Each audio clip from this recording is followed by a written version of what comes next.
Hi hello welcome back. ഇന്ന് ഞാൻ വന്നിരിക്കുന്നത് ഒരു അടിപൊളി പായസത്തിൻ്റെ റെസിപ്പി ആയിട്ടാണ്. നമ്മൾ സാധാരണ ചെറുപയർ പായസം ഉണ്ടാക്കുന്നതിൻ്റെ പരിപ്പ് ഉപയോഗിച്ചിട്ടാണല്ലോ. ഇന്ന് ഞാൻ ഇവിടെ കാണിക്കുന്നത് ചെറുപയർ മുഴുവനും ഉപയോഗിച്ചിട്ടാണ്. തേങ്ങാപ്പാലിലാണ് നമ്മൾ സാധാരണ ഈ പായസം ഉണ്ടാക്കാറ്. അപ്പോൾ തേങ്ങയൊക്കെ ചിരകി പാലൊക്കെ എടുത്ത് ഉണ്ടാക്കാൻ മടിയുള്ളവർക്ക് നമ്മുടെ സാധാരണ പാല് വെച്ച് അതേ ടേസ്റ്റിൽ ഉണ്ടാക്കാൻ പറ്റിയൊരു റെസിപ്പിയാണ്. അപ്പോൾ വീഡിയോയിലോട്ട് കിടക്കുന്നതിന് മുമ്പായി ആരെങ്കിലും എൻ്റെ ചാനൽ സബ്സ്ക്രൈബ് ചെയ്യാതെ കാണുന്നുണ്ടെങ്കിൽ ഒന്ന് സബ്സ്ക്രൈബ് ചെയ്യണേ. തൊട്ടടുത്തുള്ള കുഞ്ഞു ബെല്ലൈക്കൺ കൂടി എനേബിൾ ചെയ്യണേ. പായസം ഉണ്ടാക്കാനായി നന്നായി കഴുകി വൃത്തിയാക്കിയെടുത്ത ഒരു കപ്പ് ചെറുപയർ എടുത്തിട്ടുണ്ട്.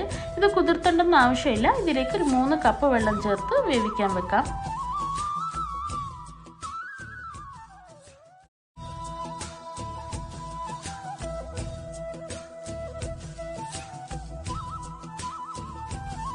നമ്മുടെ പരിപ്പ് വേവുമ്പോഴത്തേക്കും നമുക്ക് നമ്മുടെ ശർക്കര ഉരുക്കിയെടുക്കാം. ഞാനിവിടെ 1/2 കിലോ ശർക്കരയാണ് എടുത്തിട്ടുള്ളത്. ഇപ്പോൾ പരിപ്പ് വെന്തിട്ടുണ്ട്. നല്ലോണം വെന്ത് ഉടയേണ്ട ആവശ്യമില്ല. അത് ഈ ഒരു പരുവത്തിൽ മതിയാവും.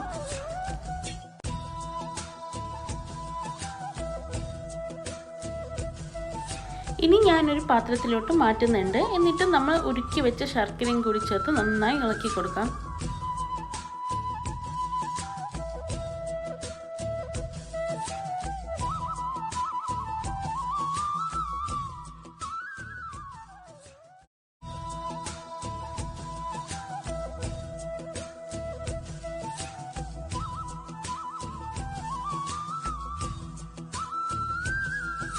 ഇനി ഒരു ബൗളിലേക്ക് 1 ടേബിൾ സ്പൂൺ അരിപ്പൊടി ചേർത്ത് അതിലേക്ക് കുറച്ച് പാലും കൂടി ചേർത്ത് നന്നായി മിക്സാക്കി എടുക്കാം.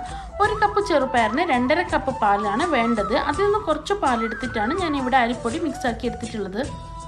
അരിപ്പൊടി പാലിൽ മിക്സാക്കി എടുക്കുന്നത് നമ്മുടെ പായസത്തിന് നല്ലൊരു തിക്നെസ് വരാൻ വേണ്ടിയാണ്.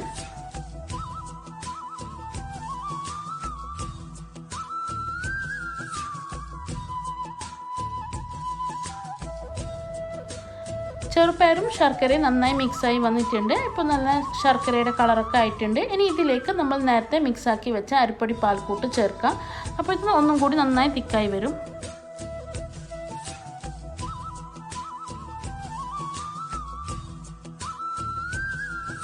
ഇനി ഇതിലേക്ക് ഒരു പിഞ്ച് ഉപ്പ് ചേർക്കാം. പായസത്തിന് മധുരം ബാലൻസായി കിട്ടാനാണ്.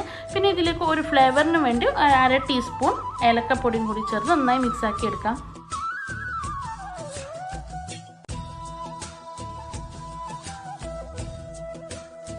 ഇനി ഇതിലേക്ക് ചേർത്ത് കൊടുക്കേണ്ടത് പാലാണ്. 2.5 കപ്പ് പാലാണ് ഞാൻ ചേർത്ത് കൊടുക്കുന്നത്. നല്ല തണുത്ത പാൽ ചേർത്ത് കൊടുക്കാൻ പാടില്ല, പെട്ടെന്ന് പിരിഞ്ഞു പോകും. ഒന്നെങ്കിൽ നല്ല ചൂട് പാലോ അല്ലെങ്കിൽ റൂം ടെമ്പറേച്ചറുള്ള പാലോ ചേർത്ത് കൊടുക്കാം. ഇത് ജസ്റ്റ് ഒന്ന് ബോയിൽ ആകുമ്പോൾ നമുക്ക് ഫ്ലെയിം ഒന്ന് ഓഫ് ചെയ്യാം. ഇത് കുറച്ച് ചൂടാറുമ്പോൾ നല്ല തിക്കായി വരും.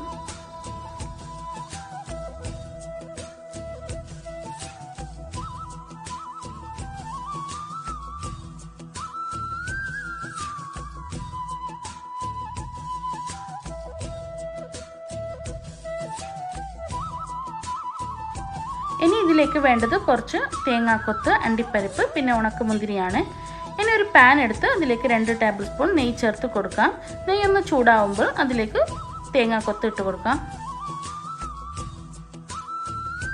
തേങ്ങാക്കൊത്തൊക്കെ നിങ്ങളുടെ ഇഷ്ടാനുസരണം ഉപയോഗിക്കാം. ഇനി ഇതൊന്ന് കളർ ചേഞ്ച് ആകുമ്പോൾ കാഷ്യൂ ചേർക്കാം. കാഷ്യൂ ഒന്ന് ഗോൾഡൻ കളർ ആകുമ്പോൾ കിസ്മിസും കൂടി ചേർക്കാം. കിസ്മിസ് മൂത്ത് വരുമ്പോൾ ഫ്ലെയിം ഓഫ് ചെയ്ത് പായസത്തിലേക്ക് നന്നായി മിക്സാക്കി കൊടുക്കാം. നല്ല ടേസ്റ്റി ആയിട്ടുള്ള പായസമാണ്. തേങ്ങാപ്പാൽ ചേർത്തില്ലെന്ന് വെച്ച് ടേസ്റ്റിന് ഒരു കുറവുമില്ല. നമുക്ക് പെട്ടെന്ന് ഒരു പായസം കഴിക്കണമെന്ന് തോന്നുമ്പോൾ ഉണ്ടാക്കാൻ പറ്റിയൊരു റെസിപ്പിയാണ്. നിങ്ങളെല്ലാവരും ഒന്ന് ഈ റെസിപ്പി ട്രൈ ചെയ്ത് നോക്കാം. നിങ്ങൾക്ക് എല്ലാവർക്കും ഇഷ്ടപ്പെടും.